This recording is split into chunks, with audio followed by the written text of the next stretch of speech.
Hello, I'm Julie Robb with Ida Culver House Broadview, one of Era Living's 8 premier retirement communities. Before we start today's presentation, I would like to share just a little bit about Era Living memory care programs. Era Living memory care is offered at our terrace neighborhoods at Ida Culver House Broadview and the gardens at Town Square. Both of these communities utilize the best friends approach to providing care, which is based in the notion that a person with dementia needs most of all a best friend who empathizes with their situation, who remains loving and positive, and is dedicated to helping the person feel safe, secure, and valued. Currently, we do have limited availability in the terrace neighborhood at both Gardens Town Square in downtown Bellevue and here at Ida Culver House Broadview. If you would like to get more information or schedule a tour, you can please give us a call here at 206-361-1989.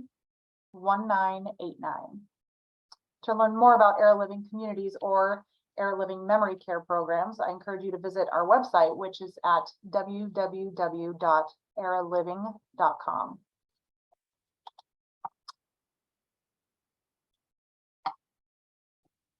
And now on to our main event. We are honored to host David Troxel, who will be presenting on strategies for self-care.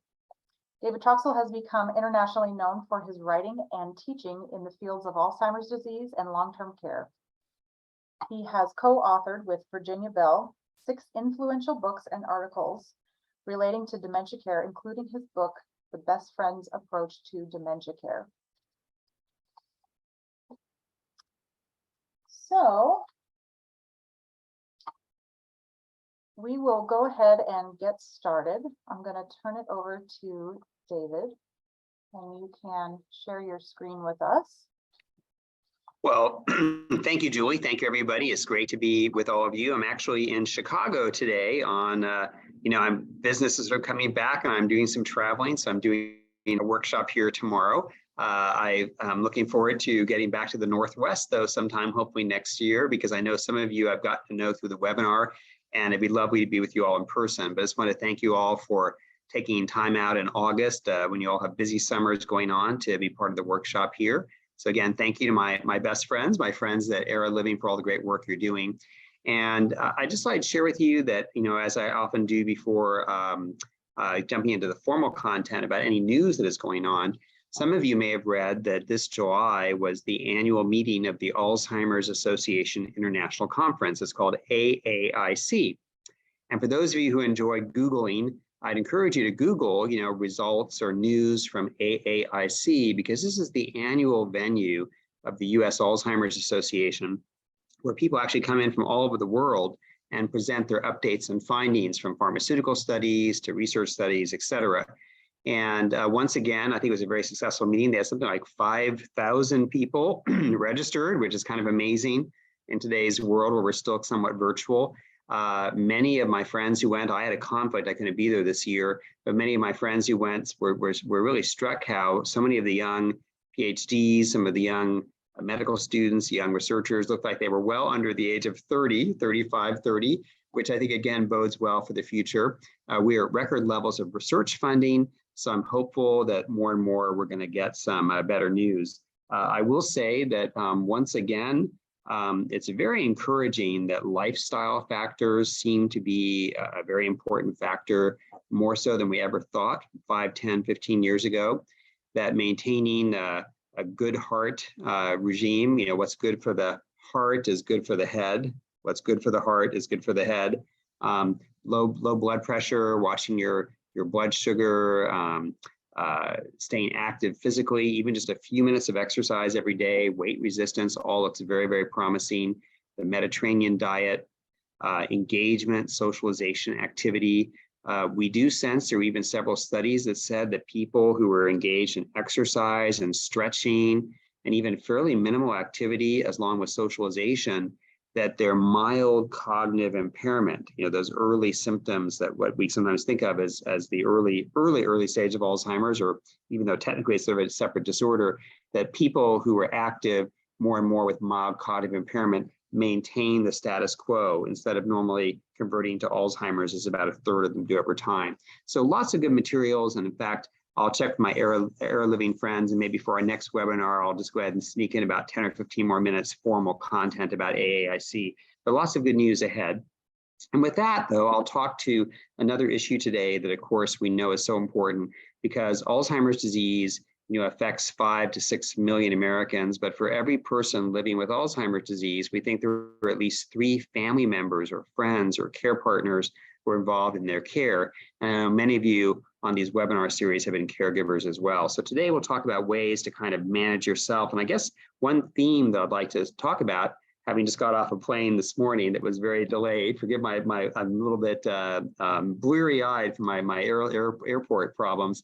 But there's that old saying that if the oxygen masks fall, put your own on first and then put on the oxygen mask of your dependent. And I think that's a very good kind of theme to be thinking about as we go forward with today's topic. And with that, I'll go ahead and share screen, and hopefully this will all work. Oh, host disabled participant screen sharing. So maybe Julie or somebody could open that up for me. And if not, I can have you do my slides. Sure. You think we figured this all out before, but.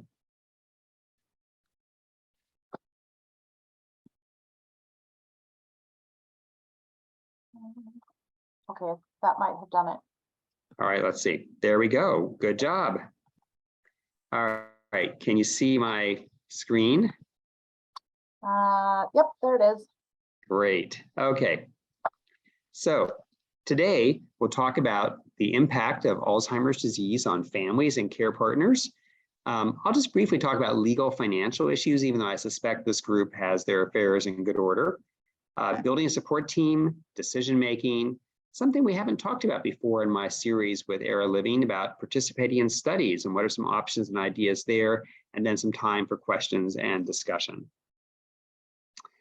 Setting the stage for today's webinar, I think it's very important to, again, acknowledge the profound impact this disease has on the caregiver. I've been a caregiver for my mother, for my father, although he did not have dementia. My mother-in-law currently has dementia.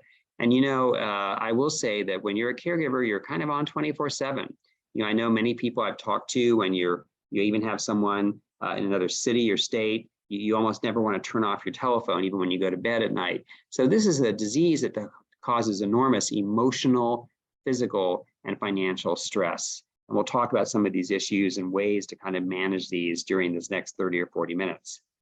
But, again, looking at the public health perspective of dementia, it is quite extraordinary. I think in so many ways, Alzheimer's disease and dementia really is the true pandemic. And had it not been for COVID, I think we could almost acknowledge Alzheimer's has really been the #1 public health problem for many, many years. 1 in 3 US families are impacted by Alzheimer's disease and other dementia. More than 11 million Americans provide unpaid care. All the hours we spend taking care of mom and dad, brother, sister, husband, wife, partner. 2/3 of care partners or caregivers are women. And there have been a number of studies and discussions about how this impact of Alzheimer's disease falls so heavily on the daughters and even the daughter-in-laws in terms of just the caregiving dynamics of the US. And of course, these tasks aren't necessarily easy. They can include transfers between beds and chairs, helping someone get dressed, bathing, feeding, and of course, issues with incontinence or continence care. I know my own mother was, not very big. She was kind of petite, but just me hoisting her and kind of helping her when she had Alzheimer's. I remember more than on a couple of occasions, it caused some back issues for me. And so again, just this physical stress of caregiving can be enormous. And one challenge is the length of illness and the unknown future. A 2014 study showed that caregivers living in community had provided care for 4 or more years. Now, the average length of life for people with Alzheimer's disease is about 8 years. But the challenge of that is some people might live 2 or 3 years and some might live for 20. So it's really hard to know what to expect. And this does cause a lot of anxiety and worry among family members. What is my future? And we can't always tell you. So it can be, again, a challenging piece. Another study suggested that family members spend an average of 48 hours per week involved in caregiving tasks. So this can really be a full-time job. The demands of dementia care are significant. One study suggested that twice as many caregivers of those with dementia indicated emotional, financial, and physical difficulties as compared to other caregiving situations. Simply put, many people are involved in care for someone who might be terminally ill, someone who's had cancer or heart disease, someone who's fallen and broken a hip. But Alzheimer's caregiving, I'm just going to put it out there, and maybe you'll want to argue with me, but I think Alzheimer's caregiving is different. It really has a different dynamic than so many other issues because, again, every situation is so different. You don't know what to expect, and the longevity and overall loss of the relationship, along with some of the physical chores. And then, of course, when the person finally passes away, that kind of grief of grieving twice, it can be very, very challenging. Again, the result is that dementia caregivers report significantly higher rates of depression, anxiety, and higher rates of illness or disability. So this is a big challenge. And I don't want to be all doom and gloom here because obviously we have some wonderful services, wonderful programs like Era Living. There's so many different options and ideas for caregivers. This is something to celebrate. I began my career in the 1980s. And really, in many ways, in many parts of the country, there was nothing available for families. Even physicians were like, oh, it's just old age. Stop worrying about this. There's nothing you can do. It's just senility. So we've certainly come a long way in fighting stigma and in building services for so many people living with Alzheimer's disease and dementia and caregivers. So just a few kind of categories that I'm going to talk about today. I did some research for the talk, as I often do, and there's a wonderful group that probably doesn't get enough attention called the Family Caregiver Alliance, FCA. Again, you might want to Google them. They're actually based in San Francisco, but I believe their footprint is national, and they're in really 6 main areas that kind of we should think about when we think about self-care or wellness. They talk about general self-care, health, relaxation and meditation. Of course, it's a San Francisco group, so of course they'll talk about meditation, spirituality, stress, and grief and loss. So I'm going to kind of put my own spin on a few of these categories going forward as we talk about, kind of again, self-care in general. So this is where I like to get very practical and encouraging of all of you on the webinar, but general self-care, exercise, walking, even a little bit helps the body and the brain. I've talked about this on previous webinars, but the evidence around exercise is quite profound. People who exercise regularly, we believe, may get Alzheimer's disease later in life than people who don't. And if you have Alzheimer's disease and you stay physically active, or your family member stays physically active, it may slow the disease down. So it's great for all of us. And of course, stress is very powerful. I forget his name. One of the Greeks, one of the ancient Greeks, who was sort of a founder of modern medicine, thousands of years ago, basically wrote, if you're depressed, take your walk. If you're depressed, take a walk. If you're still depressed, take another walk. So again, that we've known how this can be so healing. Sleep. This is something we all are challenged with nowadays, I think, but getting enough sleep, as a health professional might say, practicing good sleep hygiene, good sleep hygiene. We want to encourage you to get the rest you need because, again, from a neuroscience point of view, we think that actually lack of sleep is a risk factor for dementia. So do your best to focus on a good night's sleep.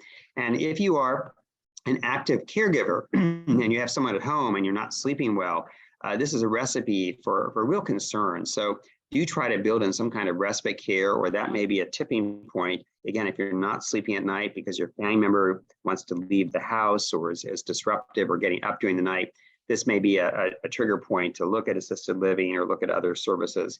Eating well, and of course, this last one, maintaining social connections and interest.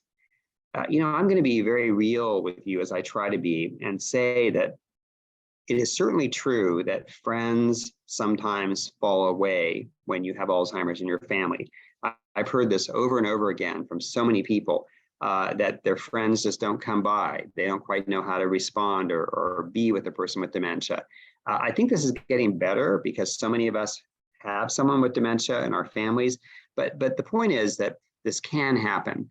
And you might find yourself as a caregiver involved with care and doing an amazing job for your mother or father or husband, wife, or partner for 10 years, your family member passes away and you really have no social network left. you yourself then have to deal with isolation and loneliness. So do your best to keep involved with your social network, meet someone at Starbucks, if you're using a day center, do some activity while you're there, join a club, pickleball club, a book club, call old friends. You'll be amazed that even if you call somebody and say, hey, I have a little break this afternoon or tomorrow, and I'm kind of very heavily involved in caring for mom with dementia, it would just do me so good to be with a friend and have a cup of coffee and socialize or take a walk together. And you'd be amazed how many people I think will say yes, family members, if you make a specific ask. So do your best to kind of be proactive around socialization. Again, general health, keep up with your medical and dental appointments, very important. Watch for depression. We worry about depression in people with dementia because about 40% of people with dementia will experience a bout of depression during their illness, according to the Alzheimer's Association website and other studies. But this also is something that happens to all of us as family members and caregivers. So if you feel depressed, certainly talk to your doctor, be active, get more involved, find purpose, get some vitamin D in the sunshine, do your best, take care of yourself. And of course, again, talk to your healthcare providers about your situation. Try to build a good team of support, be it a psychologist, a nurse practitioner, your family doctor. You want people who you can talk to, the neurologist, when you have some challenges. And of course, go easy on yourself and try and manage the guilt that can be there. Guilt is probably another, talking to my friends at Era Living, Tina and Julie, we might want to talk one time or do a webinar about guilt, because that is huge. And I have to say, sometimes the best caregivers are the ones who feel the most guilt. Now, this little case study here just happened to a friend of mine last week. She was visiting her brother in memory care in Sacramento, where I live. And the brother was in his wheelchair, and he said, hey, roll me next to the bed. I want to just transfer and get into bed. Now, her brother could normally do this on his own, but there was a little voice that said to my friend, gee, maybe I should call the aide. But the brother said, don't call anybody. I think she asked, would you like me to call someone to help you? He said, no, I'm fine. Anyway, she left. 15 minutes later, she gets a call. He had fallen. He had a gash in his head. They sent him to ER. And my friend, who's been the most dutiful sister to her brother, just was racked with guilt, racked with upset. I never should have left them. I made such a bad decision. It's all my fault. It's all my fault. I'll go off sharing screen share for a moment. And so, again, well, let me just pause for a minute. What would you say to a friend who told you that story? You have a friend who visited her brother. He fell because she didn't be more proactive about calling the caregiver. How would you respond to your friend who's so upset? Any thoughts?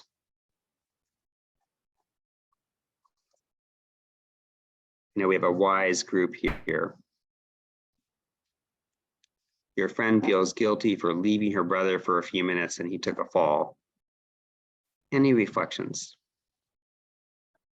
I know that, this is Julie, I know that I've been in those situations before, and if it was a friend of mine that happened to, I would reassure them, obviously, that of course that's not your fault. And of course you can't predict what's going to happen in the future, but I do think it's easy to say, if only I had done this. So I think it's important to treat yourself the same as you would a close friend or a family member when something like that happens. Good, Julie. And Tina said, of course, it's not your fault either. You could not have known that would happen. Any other reflections, or maybe has anyone be willing to share something that happened with them? Either in the chat room or just come off mute.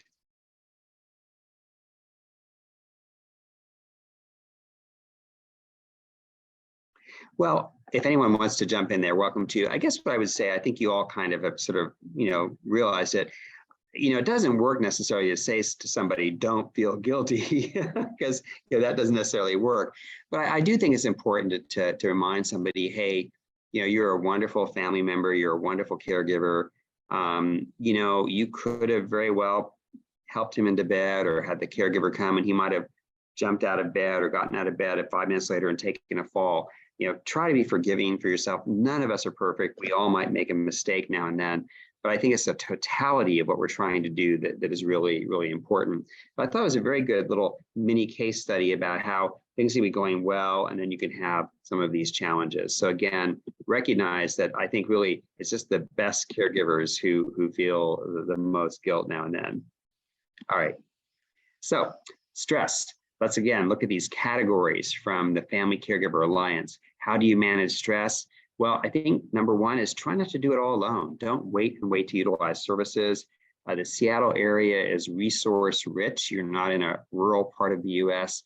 So if you are feeling some of that stress and strain, certainly, utilize services. Don't wait to get that home care. If you think that there's a possibility that you may need assisted living, begin looking, kind of get on some list, make some decisions.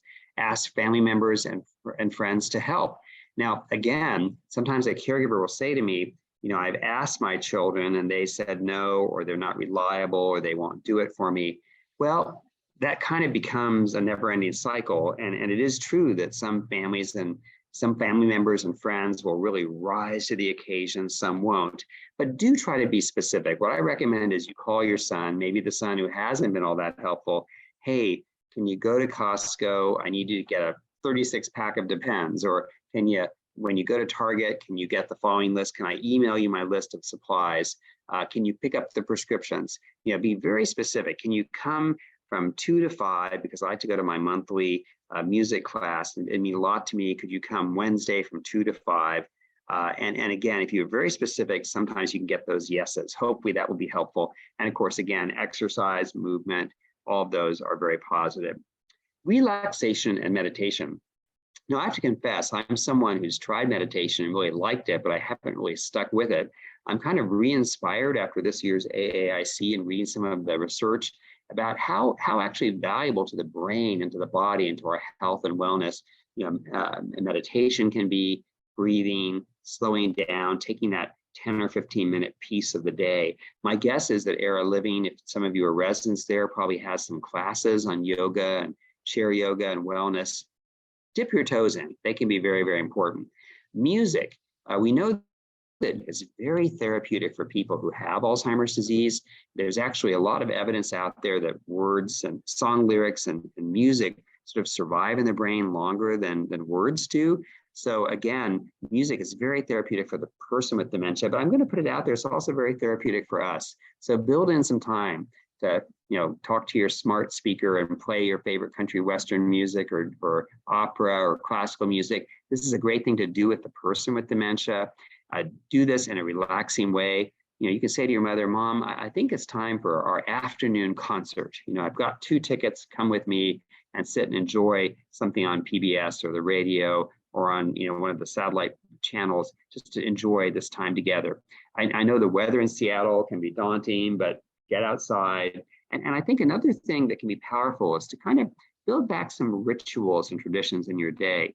Maybe have that afternoon tea every day and make a nice sort of pot of herbal tea. Have a happy hour with a glass of wine, if that's okay for your health and the health of the person with dementia. But having some little structured things to do throughout the day, I think can be very, very powerful, very important to kind of help relax you and kind of put you in a better spot. Spirituality. Many people, of course, are members of faith communities and have a religious aspect to their lives. Some people may be agnostics or atheists, but they still might be very spiritually oriented in terms of connection to nature or helping others. So if you do have some past religious traditions and practices that are comforting, again, try to keep those up. I think if you call your church or your synagogue or your temple, hopefully they have volunteers or clergy who will come and make home visits. Instead of going to church on Sunday when there's 500 people that might be agitating for the person, go in an off-hour service. Or even a friend of mine takes her mother to the Catholic Church just to go and sit there, when nothing else is happening, but just to go to be in kind of that sacred space. And they find it very healing and something nice for them both. Spending time in nature, being with children, animals, friends, and family, doing something for others. This is something I've recommended in support groups and even with some of the groups I've worked with that I think is really meaningful, is for mom and dad, even if they have Alzheimer's, to be part of the community. bake dog biscuits for the local animal shelter, create blankets for a shelter. I think these kinds of purpose-driven activities build self-esteem, satisfaction, and happiness. So these are all things I think can be very, very powerful for self-care. Grief and loss. It's challenging to see the relationship you've had with your spouse, parent, or family member change. Do your best to remember when behavior happens, when there are challenges, that it's the disease, not the person. Again, maybe someone's angry, they're frustrated. It can be so easy to take that personally and get your feelings hurt. But I think it's very important to just sort of say to yourself, hey, when things go wrong, remember that this person with dementia might be frightened or startled or not really know what's happening. And that might be the cause of this. Learn all you can. Again, education is power. Thank you for being part of this Era Living webinar series. Consider a support group, virtual or in person. And of course, short-term counseling can also be helpful. Now, I talk to people all the time, and many older people particularly are just very resistant to the idea of going to a psychologist or a therapist. But if you're truly struggling, I just have to advocate that if you can think of this as almost sort of a short-term strategy, doing 5 to 10 sessions with a psychologist or therapist or lay counselor, again, I think can be very, very powerful, very, very productive, a good use of time and even money if you need to spend it for it, because it can just have, you can feel like someone's on your side there for you and helping you navigate either some choices or caregiving issues or even issues with family that can come up. Ultimately, I think what is so important for self-care is something that I'm sure many of you have heard of called respite care. Respite means basically taking a break from care. And I encourage you to make sure that you can kind of give yourself this sort of break during the day. One thing that happens sometimes when you're caring for somebody with Alzheimer's disease is they get very clingy. They don't want you to leave their sight. And I remember once talking to a gentleman whose wife just would follow him all through the house. And he said, we had a great marriage. I love her. We've always been best friends, but it just began to just drive me crazy, is what he said, that I could never be alone, that she was sort of kind of shadowing him all the time because she was fearful and didn't want him to leave. So again, when things like that are happening, that can be very, very stressful and challenging. So give yourself, I'm a big fan of adult day centers. I know there are some many of them in the Seattle area. They're social. You can send someone out to be with others. You can kind of tell your family member it's kind of a rehab program or the doctor's orders they go there or a nice social club. These can be very empowering for the person with dementia and give you a break. Organize a respite stay if you're a family member. I don't know, maybe Julie, you can comment this later, but Era Living and many providers will sometimes allow you to, have someone come for 2 weeks or 4 weeks. So you can go to that family wedding in Illinois or, go to that college reunion or high school reunion and feel like your family members in a safe space. The nice thing too about trying that respite study is sort of a nice little trial run to see whether the assisted living setting might work well for your family member. And of course, ask families to come by, be with the person. And if you can, get that short weekend away with friends and family, or at least I recommend at least 2 hours a day if you can, where you can have some of this alone time, go to the golf course, go for a drive, go out to your favorite, get a peach milkshake somewhere in town. All of these things can be very, very important in terms of just our own mental health and physical health. I'm going to go off screen for a moment before we kind of begin to get to sort of part 2 of our talk and just ask, are there any questions or comments so far?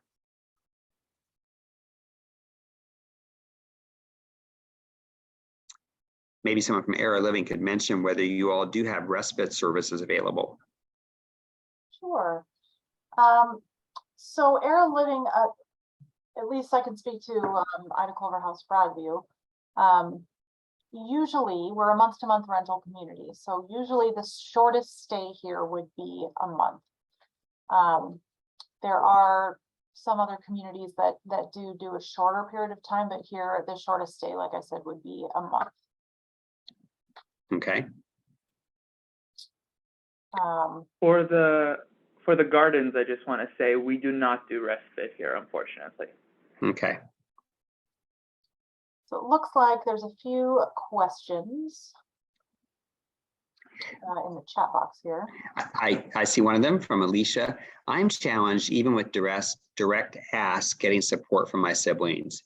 Gosh, Very tough. I mean, I find that in families, I'm an only child, by the way, so I guess I should, in the interest of full disclosure, that was sort of a blessing and a curse me when I was caring for my parents, because I really had to be pretty self-reliant, but I also was sad I didn't have a bigger support system.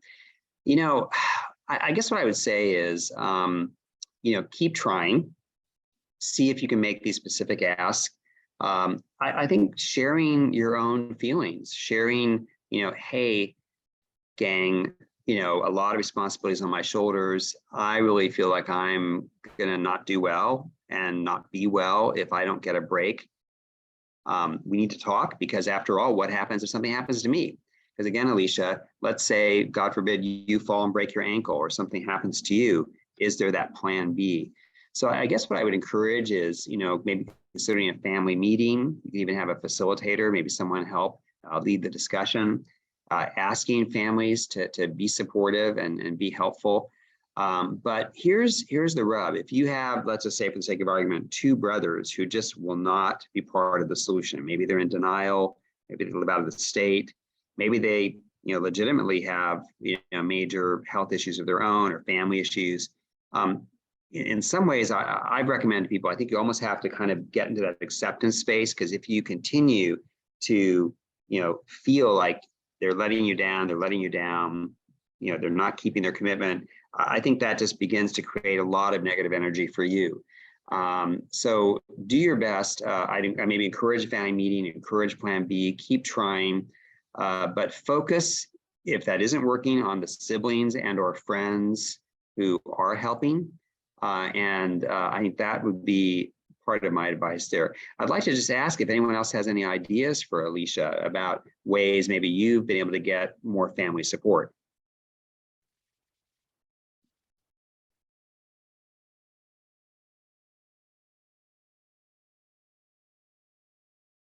And Alicia, if you feel comfortable, you're welcome to chat with me as well. Let's see. Added information, only daughter, just have brothers. Okay. Well, you must have really lit up when I said that this is a women's issue. Yeah, you know, I guess what I say, Alicia, is I think honesty in a non-blaming way is important. And I think you might even, depending on your situation, say to your brothers, hey, you know, I'm kind of hitting my limit. And in about 3 months, I'm going to need a month or two break. What are your plans? How will you be there? How will you support me? You know, I need some time off, and I'm planning to take some time off, and, you know, kind of push it with them for that kind of plan B or other ideas, or to make some kind of plan where they will hopefully step up. Again, Alicia, I don't know what your situation is about home care or assisted living, but this would be another thing to talk about with your brothers as well, if you feel like you really are kind of at the end of your ropes. But I'm sorry, it is unfortunate that so often this is the case, where care does fall heavily on one or two family members, and the rest of the family members somehow are not meeting their responsibilities. It's very common. I guess my only other thought, Alicia, and then I think I'll be quiet and see if you have any more questions or someone else wants to comment, is this is a perfect opportunity to be on a support group. Go to a support group, or call the Alzheimer Association 800 number for a support group, because at support groups, I find you'll meet other families who are going through the exact same thing you're going through, who can really talk turkey, say what's on their mind, give you ideas. So that virtual or in-person support group are very good. Tina, when I was caring for my father and couldn't get my brother to help, I went through his wife. Okay, very good. Women power, you know, a bit of details we don't have enough time to go into. I did request a family meeting today. Fantastic. And if there is someone who can be a facilitator, maybe you have a minister, maybe you have a rabbi, or maybe you have a lawyer or a trusted family friend, that can be something good as well. Tina, once I got her on board, my brother started being more helpful. Very good. All right, very clever.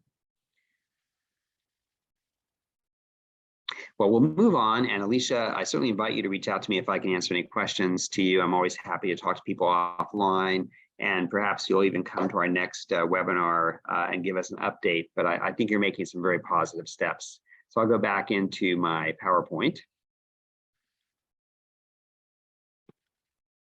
Oops, wrong one. Sorry about that. Oh gosh. Screen. Okay, sorry about that, folks. Let's see, where did that go? Let me pull up my PowerPoint again.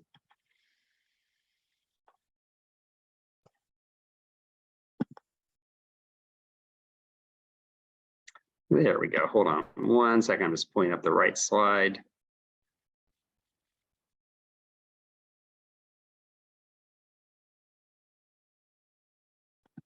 Okay.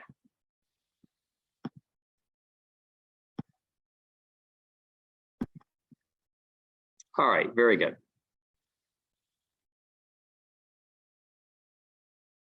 Okay, as we were discussing, basically, as you think about building your support team, seek out friends and families who can support you, identify that neurologist or geriatrician who can provide oversight and insight. And again, this is another thing you could say is if you, for example, need to encourage family members to pay for services, you could say the doctor recommends this, my physician recommends this. Dad's physician recommends this. And so it's not just you trying to make a push. Visit your local Alzheimer's Association in person or virtually. And they do have an 800 number 24 hours a day with social workers out of Chicago that are really quite excellent in the information and support they can give you.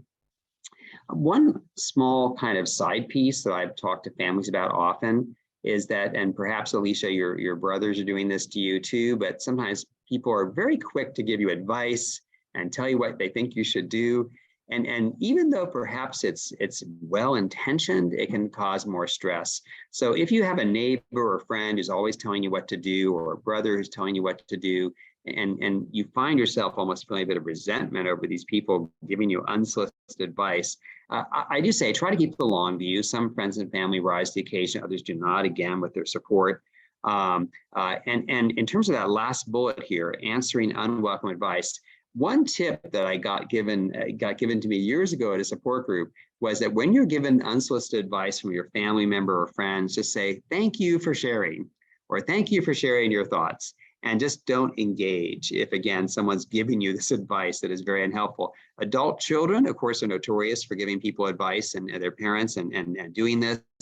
I know even for myself, my own mother and father, they had a housekeeper who I really didn't think was ever doing much cleaning, would just sort of sit and have tea with my mother and father. And when I complained about it, it was really not appreciated. I had to learn, as the second bullet says, to pick your battles. So if you are involved in a care situation where you're struggling, maybe your mother and father aren't doing quite what you expect them to do, again, pick your battles, focus on the important things, try not to kind of nag someone or talk about it every time you visit.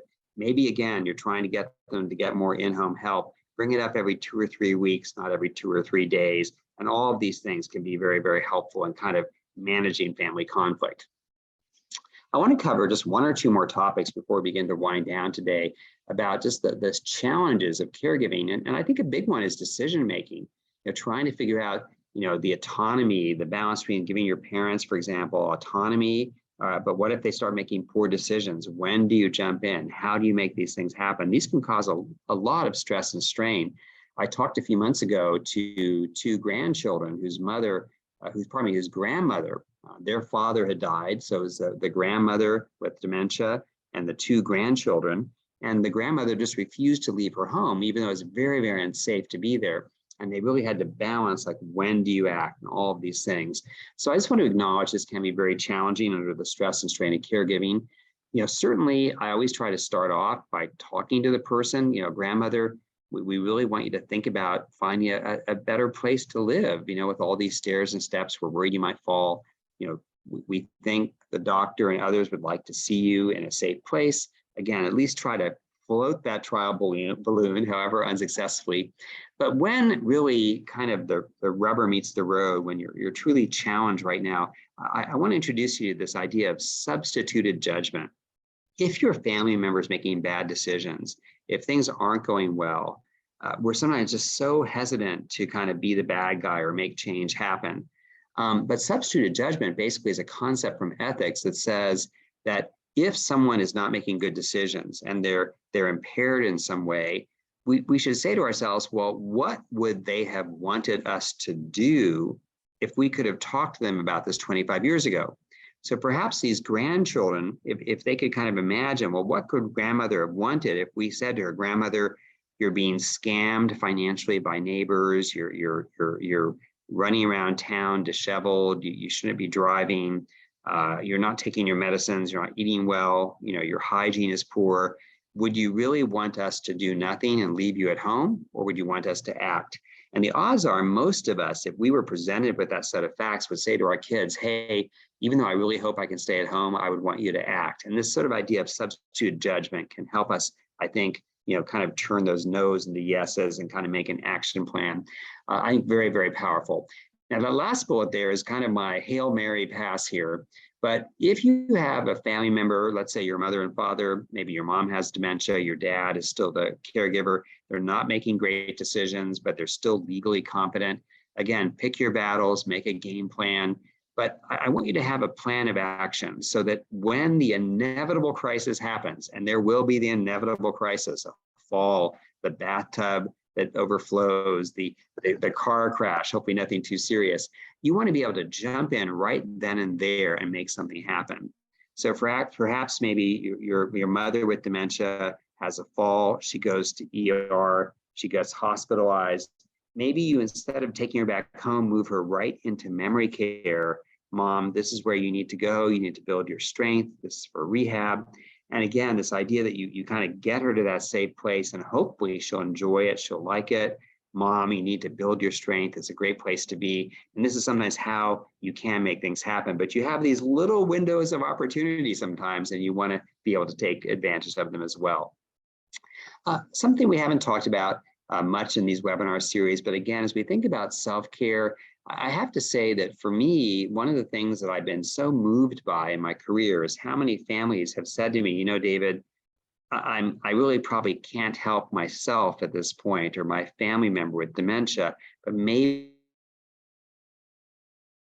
I can help others. And this is why sometimes some of the Alzheimer's Association volunteers are former family caregivers, and why many people want to be involved in this study. So one thing I want to tell you about is something called the Alzheimer's Association Trial Match. If you go on their website, Trial Match, it's a great and reputable source of information of studies that you could potentially enroll in as a caregiver yourself or as a study for your family member. The University of Washington is one of 32 federal Alzheimer's disease research centers funded by the National Institutes on Health. Again, outstanding program. They have a memory disorder clinic. So there's a lot of good possibilities even for something locally as well, if you decide you want to kind of turn lemons into lemonade and be involved in the study. Again, part of Era Living's philosophy is serving their residents, but also their family members. One of the things that Tina mentioned or Julie mentioned is they very much embrace the best friends philosophy of care that I've developed with Virginia Bell. This idea that the treatment for dementia in so many ways is empathy, good communication, knowing and using someone's life story, engaging in life-affirming activities, creating this therapeutic or healing environment, which we hope will reduce dementia-related behavior and support cooperation and success.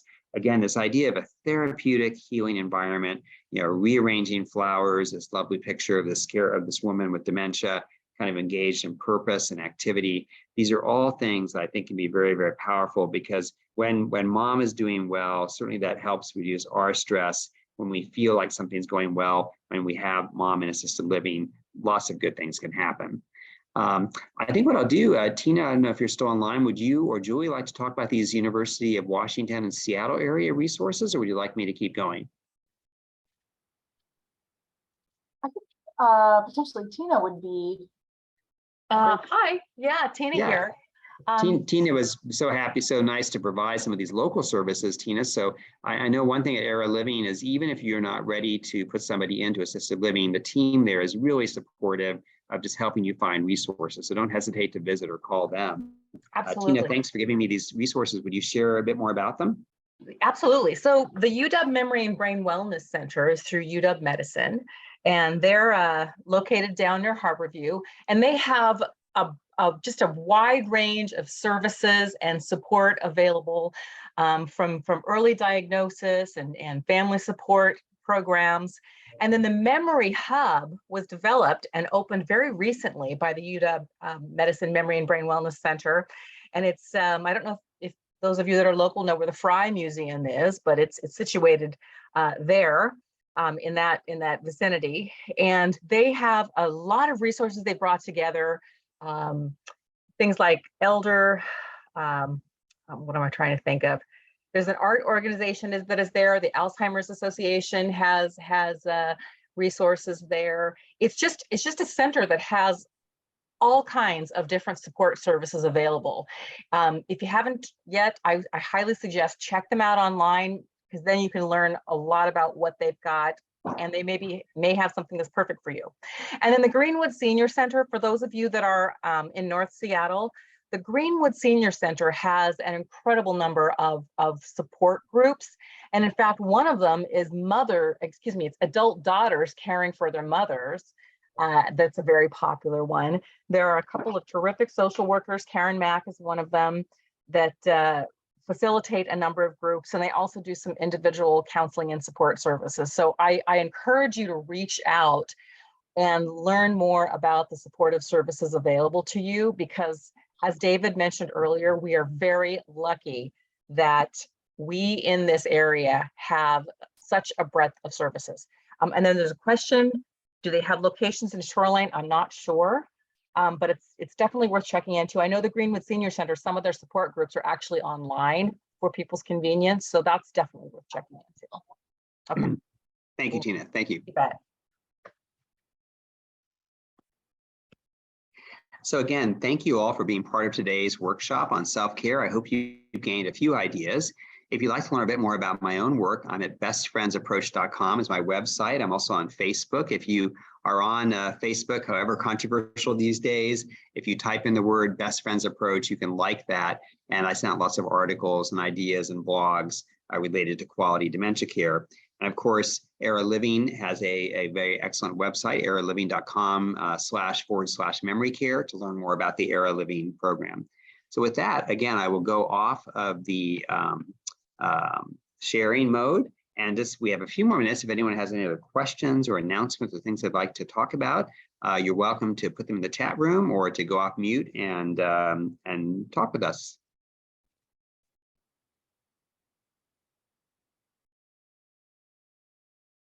Thank you for that, David. I find one thing I took away from this was the amount of responsibility that lands on females for caregiving, and I can see that even in my own family. It's an interesting. Yes, I think it's very powerful, and I think it's really quite stunning how daughters and daughters-in-laws are most effective. Alicia, I'm always happy to get an email simply at davidtroxel@gmail.com. Happy to set up a call with you, or Era Living, if you want to talk with them, they can do it as well. Be delighted to talk to you for half an hour, give you some ideas, or just shoot me an email, davidtroxel@gmail.com. I might also suggest, if you haven't been to the Era Living website, we have a blog page that has a number of terrific resources and articles for caregivers. Just things that many of us who've been caregivers for a parent or a loved one with Alzheimer's disease or a similar dementia will be able to relate to. So I encourage you to check that out as well. Thank you, Tina.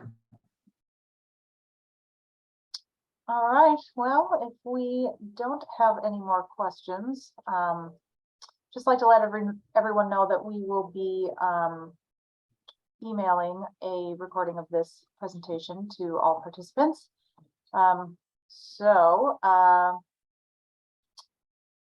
Sorry, I got distracted by looking at the chat. So if you also have any suggestions for the future, or any comments on things you would like to have more information on, feel free to email us. If you are also interested in coming into Ida Culver House Broadview or the Gardens at Town Square in Bellevue, you can feel free to reach out to us. With that, again, my name is Julie Robb with Ida Culver House Broadview. This concludes our presentation today. And thank you so much for taking the time out of your day to join us. We appreciate you. Thanks again, David. Thank you all very much. Best wishes. Take care. Bye. Bye-bye. Good night.